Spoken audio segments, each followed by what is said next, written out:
অনেকেই জিজ্ঞেস করেন আইএলটিএস কত স্কোর তুলতে পারলে বিদেশ যাওয়া যায়। এই প্রশ্নের উত্তরটা খুব সহজ, আবার খুব জটিল। আমার 18 থেকে 19 বছরের আইএলটিএস জার্নিতে এমন অভিজ্ঞতা দেখেছি যা শেয়ার করলে বরং টোটাল বিষয়টা বুঝতে সুবিধা হবে। যেমন ইউকেতে কেয়ার ভিসায় যদি আপনি ইউকেতে মুভ করতে চান তাহলে আইএলটিএস এ 4 পেলে কিন্তু হয়। ধরেন সব মডিউলে 4 ওভারঅল 4 অথবা সব মডিউলে 4 ওভারঅল 4.5 পেলে আপনি ইউকেতে যেতে পারবেন। তো অনেক স্টুডেন্টকে আমরা এই মিনিমাম স্কোর নিয়ে কেয়ার ভিসায় ইউকেতে যেতে দেখেছি। আমাদের পরিচিত অনেকেই আছেন স্টুডেন্ট ভিসায়ও এমন অবিশ্বাস্য ঘটনা ঘটিয়েছেন। তাদের এরকম অবিশ্বাস্য গল্প আছে যা শুনলে আপনারাও পর্যন্ত অবাক হবেন। আমাদের পরিচিত এক বোন আইএলটিএস এ 4.5 পেয়ে ইংল্যান্ডে গিয়েছেন স্টুডেন্ট ভিসায়। তার বাড়ি বিয়ানীবাজারের জলডুপ এলাকায়। নামটা সঙ্গত কারণে আমি শেয়ার করছি না, বাট 4.5 নিয়ে ইউকেতে স্টুডেন্টরা গিয়েছেন। আপনাদের পরিচিত এরকম 2-4 জনকে আপনারা পেয়ে যাবেন। তবে কম স্কোরের সাথে কিছু আনুষঙ্গিক ব্যাপার আছে এখানে, পাথওয়ে প্রোগ্রাম বা অন্যান্য এই লাইনের এক্সপার্ট যারা আছে তারা এগুলো ভালো বলতে পারবেন। কিছু অসুবিধাও আছে। পরিচিত আরেক ভাই 5 পেয়েছেন, তিনি 5 পেয়ে আমেরিকা গিয়েছেন আনবিলিভেবল স্টুডেন্ট ভিসায়।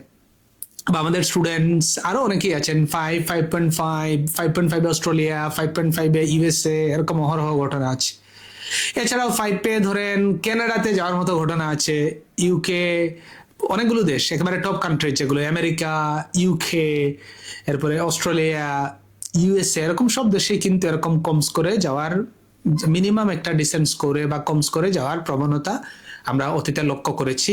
ইদানিংকালে হয়তো একটু জটিলতা এসেছে, কিন্তু স্টিল কম স্কোর মানেই একেবারে যাওয়া যাবে না, ব্যাপারটা এরকম না। কম স্কোর পেয়ে অনেকে যেমন বিদেশে গিয়েছেন, অ্যাট দ্য সেম টাইম 8 পেয়েও রিজেক্ট খেয়েছেন, বিদেশে যেতে পারেননি, এরকম ঘটনাও কিন্তু আমরা জানি। তবে আলটিমেটলি তারা কিন্তু গিয়েছে। ধরেন একজন 8 প্রাপ্ত ক্যান্ডিডেট কানাডা রিফিউজ খেয়েছেন, একবার 2বার রিফিউজ খেয়েছেন, তিনি আবার আমেরিকা গিয়েছেন বা তিনি অস্ট্রেলিয়া গিয়েছেন, এরকম ঘটনা কিন্তু আছে। তো আমি বলবো যে আপনি যখন আইএলটিএস প্রস্তুতি নিবেন তখন ন্যূনতম কত স্কোর লাগবে সেটা না দেখে সর্বোচ্চ টার্গেটটা করুন। সবচেয়ে ভালো স্কোর আপনি কত পেতে পারেন সেই টার্গেটটাই আমার অনুরোধ থাকবে আপনি চেস করুন।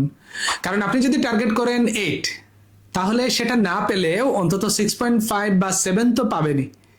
কিন্তু যদি আপনার টার্গেট আরো লো হয় তাহলে টার্গেট মিস হলে কিন্তু স্কোরটা আরো কমে যাবে।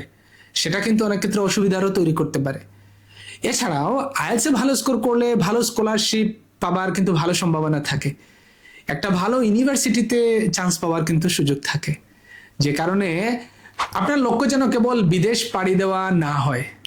একটি ভালো স্কোর আপনাকে অনেক সুবিধা দেবে। দেশে থাকা অবস্থায়ও পাবেন, এছাড়া বিদেশ গেলে তো অফকোর্স পাবেন।